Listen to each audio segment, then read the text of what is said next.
I'm so excited. We're gonna go behind the scenes of one of my favorite rides. It's Behind the Scenes Tour. Bam! So right after Living with the Land, there's this concession right here where you can get your tour time. And ours is at 4:30. I'm so excited! Woo! Look how cool, you can buy little plants. That's our guide. His name is right there, Tyler. And I guess this is where we come in through. We exit Soarin' through here. Come in the exit through here. Okay. So your name's not Tyler, it's Dawson. But it's Dawson, right? Yes, ma'am. Dawson from Mississippi. Cool. Just to tease you. If I don't reply. Now we know why. Ooh. This is so cool. A hero and villain in every story, right? So our villain is a leaf miner, a really bad bug for our plants. So they get in the plant, they lay their egg inside the leaf, it takes the nutrients out of the leaf. Our hero is a parasitoid wasp, so most people don't think of wasps as a hero, do you? These wasps are beneficial insects. This is a type of biological control because we're fighting one with the other. So while you're thinking on that, go ahead and step up and look at the little pets. These wasps are really tiny. They're not like real wasps. They don't bite. They don't sting. Oh, they're tiny? Oh. Is that what so they don't get bigger than that? So what she's doing right now is laying her egg right in the middle of the leaf. So that's where they're bad. So they lay their egg in the middle of the leaf. You can think of it like a sandwich. She lays it right in the peanut butter and jelly of the sandwich. She's going to take a little nutrient from the leaf for herself after she gets done laying that egg. One leaf miner female can lay 200 eggs in her lifetime, which is only 2 weeks out of the leaf. This is a span of about 8 days, the damage that the leaf miners will do to one leaf. So obviously they take all the nutrients out of the leaf. They take enough nutrients out of enough leaves, they kill the plant. Very bad for our plants. Wow. So you're about to see our hero, the parasitoid wasp. As I was mentioning to someone earlier, you can order these wasps if you see the leaf miner damage on your plants. You can order the wasp and turn them out. But what this female wasp is doing right now is she's tracking that leaf miner trail. So this is the trail of that leaf miner. She's found the end of it. I'm going to pass these around. You can see that damage. But she's laying her egg directly inside of that larva that's already in the leaf. So that's how she's invading the larva, is by putting hers inside. So it's pretty much going to eat it from the inside out. Wow. It's generally a jar. Thank you. So we'll capture the larva in here, let them hatch into wasp. If you pass that around, you can see the little baby wasp. While you guys are passing this little jar of wasp around, I'm going to get some little earpieces so we can walk through the greenhouse and you can hear me better. Oh. All right, everyone underneath the earpiece. Hang on. Look at it. Anyone you can't hear it? Hot or hot? Always hot. Go ahead and step down right here. So this is our biotechnology lab. You're going to see, watch your yellow step right here. This is a sterile environment, so we're not allowed to go into the lab. That's why we have these cool windows for you to look in. Same as a boat ride. So you've all done the boat ride. You've seen this lab probably a million times. This is just a different angle of the lab. So it is a working laboratory. What our Disney employees do in this lab is make little Mickey's mini gardens. So everyone see those at the tour desk? So anyone ever bought one of these? No. But what is that thing in the bottom? So that's agar, a clear jello. That's derived from seaweed. It has all the nutrients that the plant needs when it's small like that. So what we do is tissue culture, so that process is up on the screen. So you take a cutting of an existing plant, you place it in a solution and grow a new plant from that cutting. So from one plant, essentially you can get multiple cuttings. So it's sort of like cloning plants. You find a really good variety that you like. It's like fragging corals. Yeah, I'm not too familiar. That's your area. So it's very sterile. That's why we can't go into the lab. But once you put it in the jar, you just give it some sunlight for a couple weeks, and then once it grows to the top of your jar, you take it out, you step it up into something bigger and have a plant for yourself. So we do a lot of tropical plants, tropical varieties, vanilla, passion fruit, bananas, pineapple. Tropical plants are hard to propagate from seed sometimes, so taking cuttings is much easier. So a couple rules about the greenhouse before we go in. We We are a food production greenhouse, so it's a food safety hazard if we touch the plants. So just try not to eat anything, try not to touch anything. There's going to be some sand, try to stay out of the sand. Also, try to stay to the left of the white line as you walk. And just have a good time. So the first greenhouse we're coming into is our creative greenhouse. So a lot of creative, neat ways to grow. That's why we call it this. A lot of conveyor systems. Maybe not the most commercially efficient way to grow with the giant conveyors, but it's really neat. So in all of our greenhouses that you're going to see today, we're using hydroponics. Anyone want to tell me what that means? Exactly. Growing things without dirt. So we use nutrient solutions, nutrient water that we mix ourselves here. So it's a universal solution. We take the nutrients, we mix it into 2 giant tanks. You're going to see those tanks at the next greenhouse and the ingredients. So if you're wanting to know what the ingredients are, you're going to see it the next greenhouse over. So we tell our guests you have to water your plants. You might as well add the nutrient to the water. You save all the mess of soil. As the earth grows old and our soil disintegrates, this is hopefully the future of agriculture. So this one here is a hydroponic system, but it's a branch off of that. It goes even further. It's aeroponics. It's growing up in the air, and its roots are free hanging. So the plant is provided support with the bar and Velcro, whereas generally soil or media provides that support. So this is growing in the air, hence the name aeroponics. It spends about 3/4 of its time in this chamber where it nits the roots directly. These pots are aeroponics as well. As they pass this little mister, you're going to hear it mist water directly to the roots. So these are hollow PVC pipes. The roots are growing inside, and then they get misted directly. That's the spout of the nutrient. So the plants are put in once they already have roots. A little bit of roots. So they're started in rockwool cubes, which I'm going to show you. They're little cubes, and you shove that into the hole. And the roots are really small, but eventually they're going to hang into the pot. Across the canal we have a little something different. What do you guys know about that? Fish, yeah. So that's called aquaponics. That's where the fish provide the nutrients for the plants. The plants take it, they clean it, send it back to the fish. So we do feed the tilapia that are in the tank. We feed them regular fish food, but we don't have to give the plants anything extra. So their wastewater feeds the plants. So recently we've been growing lettuce on top of the tilapia, actually feeding them the lettuce, sort of rewarding them for their hard work. So that's pretty cool. Verticrop system, that's just vertical growing. Probably my least favorite because they always call me to get the top tray off. Other than that, it's a pretty cool, very efficient way to grow. We have a really cool raised bed here for the flower garden. Everyone enjoy it. Flower garden. Everyone got my flower on a dish that they ate, drink or something. So I hope you ate that flower because we put a lot of hard work into it. They were all grown right here in the creative greenhouse. So behind you, there's a lot of violas. Those are all edible. We have 150 plant varieties in our greenhouse, and everything is edible but about 1 plant. And that's our sensitive plant right here. His name is Stanley. Most of you guys are probably familiar with this being from Florida. This plant is invasive in places like South America. It grows really good where it's hot. So if you want to, you can touch this one. It has a name. We're not going to eat one with a name. You can step up and touch it though. It cools up. It's pretty cool. Oh! It's like an animal. That's awesome. Is it really? As you guys are finishing up with Stanley, I'm going to go get ready for your snack. We have some cucumbers that we grew right here. That is so cool. Look how beautiful. Wow.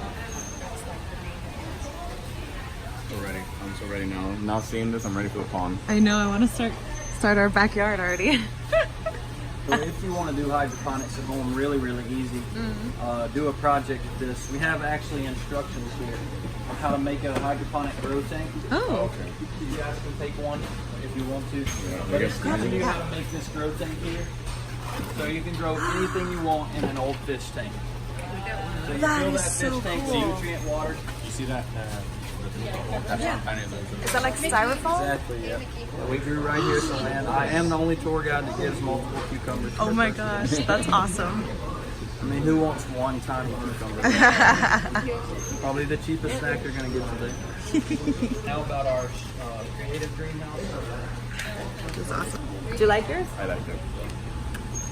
Everyone else Good. in this house loves it. It's a hydroponic media, so it's spun volcanic rock.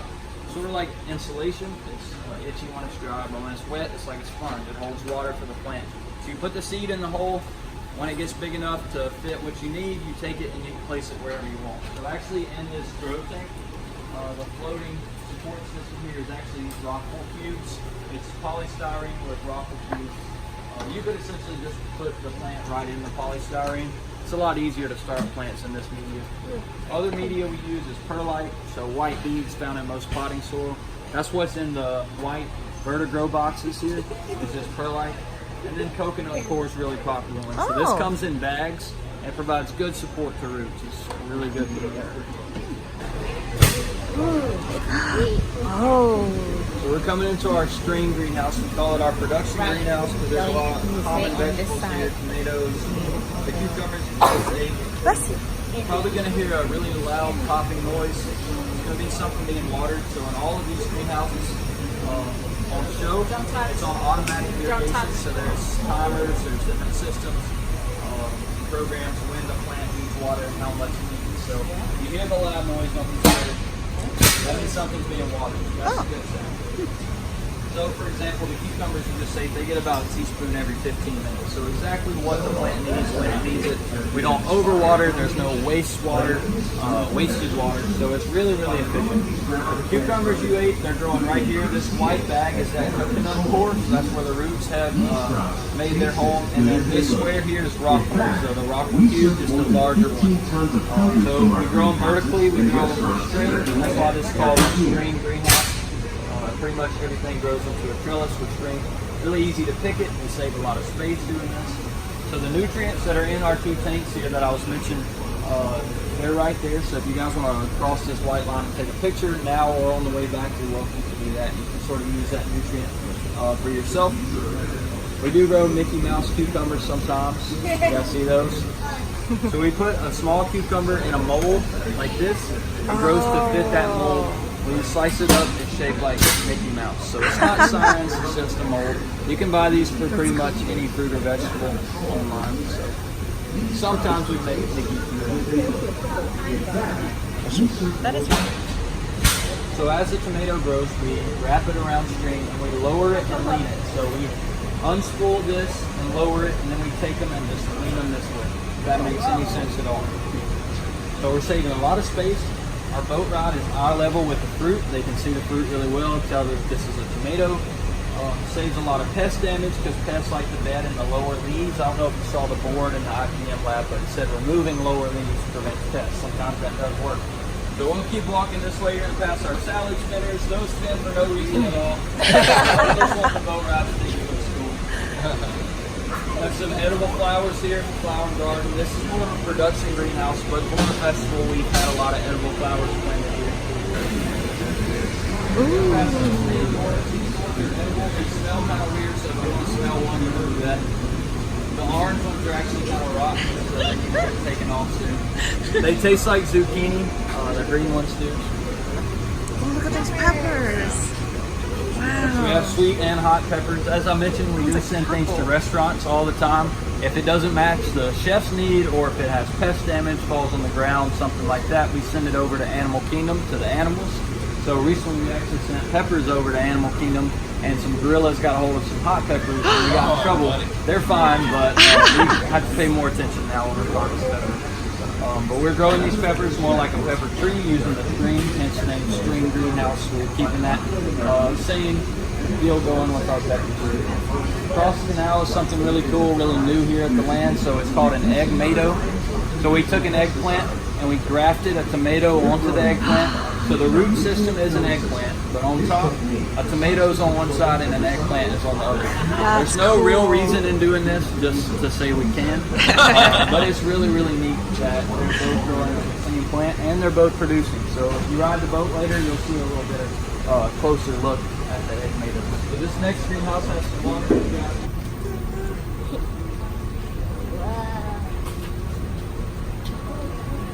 What do you guys notice different about this one? Sand. Yeah. So this is sterile sand. It doesn't provide any nutrients to the plants. It's still hydroponics. The sand is about 2 feet deep. And about 2 inches under the sand, we lay drip irrigation. So I'm going to go grab this drip tank so you guys can see what it looks like. So this was 2 inches under the sand, giving the plant its nutrient water. So this drip tape doesn't bend. If it bent, it would cut the water off, right? Yeah. So that's why everything is planted in a row. So these sunflowers here, they're all in a row because the drip tape has to send that nutrient water to the plant. So there's little holes in that tape. That's where the water comes out. Like I said, this is 2 inches under the sand. You guys can pass that around if you want. The Temperate Greenhouse has a lot of cool varieties of plants, a lot of exhibit crops, so like our coffee, our blue agave, things like that. We don't have enough of to really make things out of them, so we just want you guys to sort of see what it looks like. So if we were to make something, our coffee trees, obviously coffee, if we were to make something out of blue agave, what would that be? Yeah, or sugar if it's Disney World. Margaritas. Yeah, tequila. We do have sugar cane though. Our sugar cane goes over to the gorillas and animal kingdom. We don't have enough to really produce sugar. That's growing over there on the wall. Our passion fruit is a really cool vine, so it's used in a lot of cosmetics. The flower smells really good. Under that is okra. We have tomatoes behind that. We have quinoa, so that really healthy stuff that people eat. I'm not sure why. It's right to the left of the tomatoes. Yeah, it's a lot of people like it. I just don't eat healthy. On the other side of the greenhouse, we have fans, and they pull that cool air in. That's how we regulate the temperature in these greenhouses out here. Cooling pad. Cool. That's how that needs to be pressure washed off. 3 giant trees.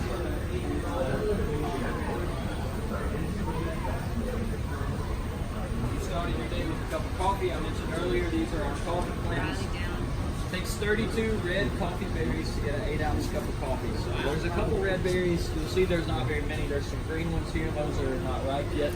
But like I said, 32 berries to get an 8-ounce cup. There's 2 beans in every berry. So if you're ever complaining about it being expensive, just know it takes a lot to get that. This one was harvested a couple weeks ago from something that we took out. These are some brand new winter melons. Right behind the coffee, we have Amaranth. So Amaranth here, and the little pinkish orange stuff, that's Amaranth as well.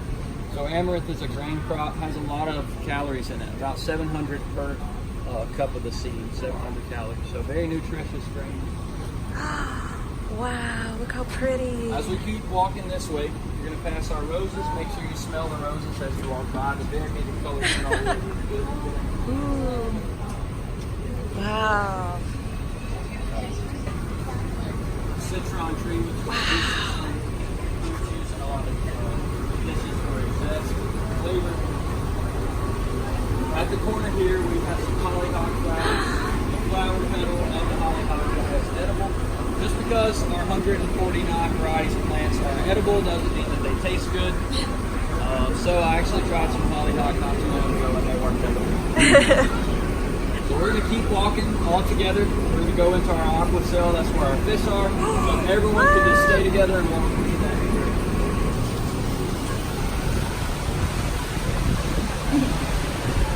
So we have aquaculture interns that have to scrub these things every day. So the water really helps fight the algae and don't have to scrub them. Yes, so this is a skeleton of a freshwater shrimp or a prawn. They do shed their skeleton. They shed it, they shed their eyes. Other varieties that we have in our aqua cell are channel catfish, hybrid bass, and tilapia. So channel catfish are the number 1 aquaculture fish. So that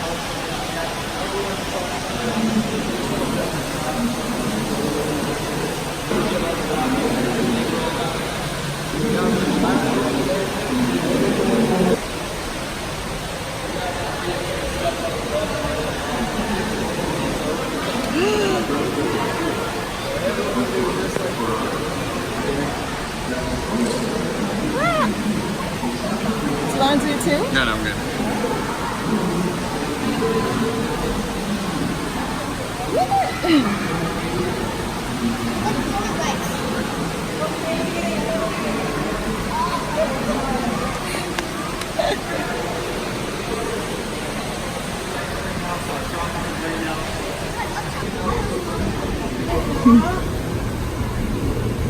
Bananas.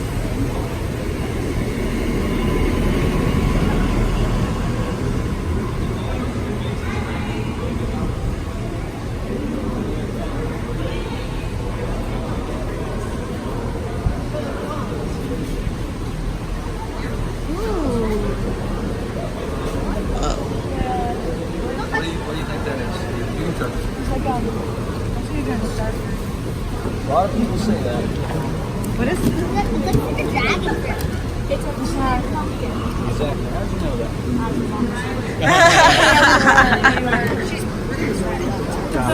Exactly. So this is a fluted pumpkin. It's growing right behind our banana plants over there. So you eat the seeds of this pumpkin. This is what it looks like inside. So about golf ball size seeds that you can roast like a chestnut. Oh. Would you eat it? No. I'll try it. I'll try it. Yeah, you can. The seeds are what most people eat. So. Anyone ever had these? Nope. Yes, so That's good. dragon fruit right there. Oh. Tissue culture, so we do have those in our mini gardens a lot of the time. That's our biotechnology lab, what I showed you earlier. Vanilla, when you pass those as you walked in, it tissue cultures really well as well, so we have those sometimes in our mini gardens. It is. It's one of the top 5 most expensive in the world. Yeah. Cacao, anyone know what we get from that? Chocolate. Those are growing on the other side of the water over there. Anyone know what this is? Jackfruit. Jackfruit. Yeah. So jackfruit growing right to the left of this giant date palm there. Jackfruit's used in a lot of meat alternatives, so vegan pulled pork and things like that. Oh, I didn't know that. Bananas, most of you guys probably know a lot about bananas, right? Exactly, yeah. They all start as a flower, mostly a purple flower. You probably saw one when you walked in. That is an edible flower. Not sure how good it is, but it is edible. This is, anyone know what this is? Petunia. No. Saffron. So saffron is the most expensive spice in the world. Yeah. About $5,000 for a pound of the spice. I'll show you guys what the spice form looks like. $5,000? No, we don't have $5,000 worth. We have about $50 worth. Still a lot for this amount. Yeah. So if you guys want to, you can smell it. Oh, Try not to eat man. it. It's expensive. It's expensive. Don't eat it. We do grow pineapples here. Nice. Pineapples can take about, they do look good. Yeah, so they're very, very ripe. We actually get to eat the pineapples and the bananas in our break room. We don't have enough to really solidify sending to a restaurant, so we get to eat those. Yeah. And then some people would go without because they get eaten. It can be up to 2 years. Yeah. So Java apple, sort of a pear-shaped apple, has the same texture and shape as a pear. Other cool things in this greenhouse are our 2 oldest plants. Anyone want to guess what those are? That guy. It is the second oldest plant in the greenhouse. It's 14 years old. Pepper, Oh, yes. So this Mickey right here is 16 years old. Wow. We prune it up every week for us so we can finally take over. Wow. Shaped up like a Mickey Mouse. So white, red, and black pepper all come from the same vine, just like this. It just depends on when you harvest the pepper. So this is what pepper looks like. You guys probably know that. Smell it? Don't sneeze. You guys have any questions about the plants you see or anything like that right now? You were talking about some of the propagated plants. How well do they actually grow here in Florida? Like the vanilla and the dragon fruit. Well, we have fantastic luck with them here in our greenhouse. I'm sure you do.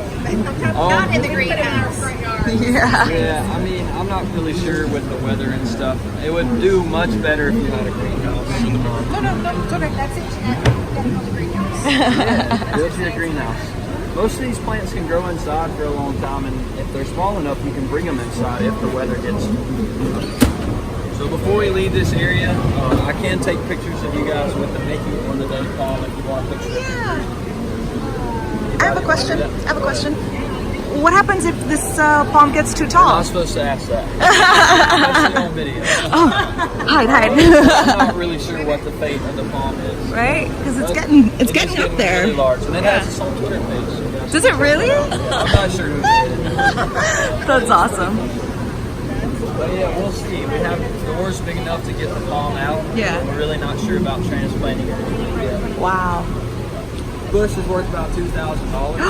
Its fruit has the ability to turn things sweet. So if you eat a miracle fruit for a couple hours after eating the fruit, it will taste sweet. So it's you can buy it as a tablet form online and sort of just experiment. It's a little tiny red berry about the size of an almond, but like I said, they're all gone.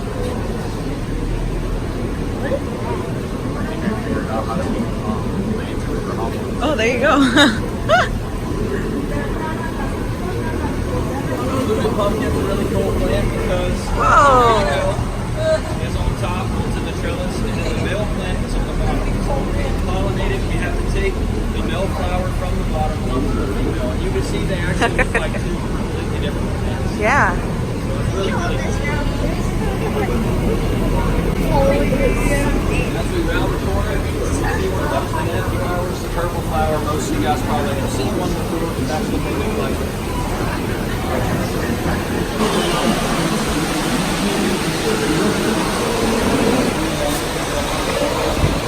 So someone mentioned the Carolina Reapers just earlier. So we're right here in this area.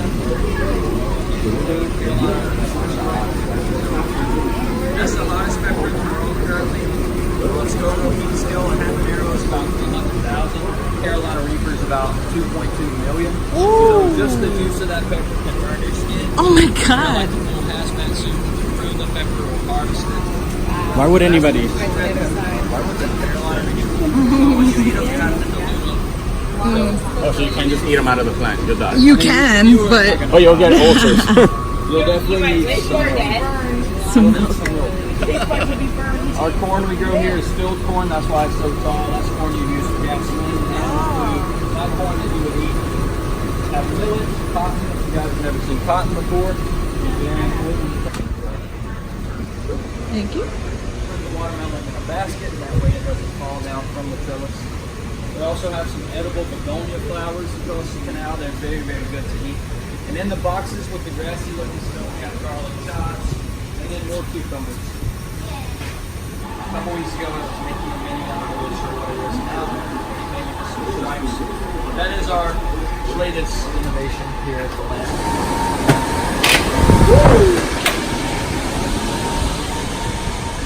That's cinnamon. Did you see? As you walk outside to your right,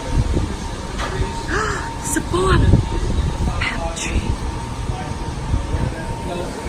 and then we have a tamarind here. Tamarind is actually sort of related to sandalwood because at night it closes up. The fruit is really, really good to eat. I mean, I hadn't had it till I came before. Have you guys had it before? No, I haven't. I've heard that you make good barbecue sauce with it. It's kind of sweet and tangy.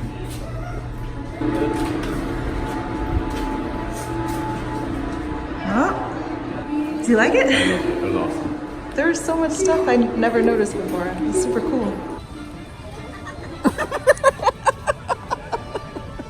I really believe. So did you like it? I loved it. It was awesome. I think it was better than I expected it to be honest. Me too. Me too. It was a lot longer than I expected it to be too. I thought it was gonna be like 15 minutes. I don't know, just like walk around. If I was a rich person, Yeah.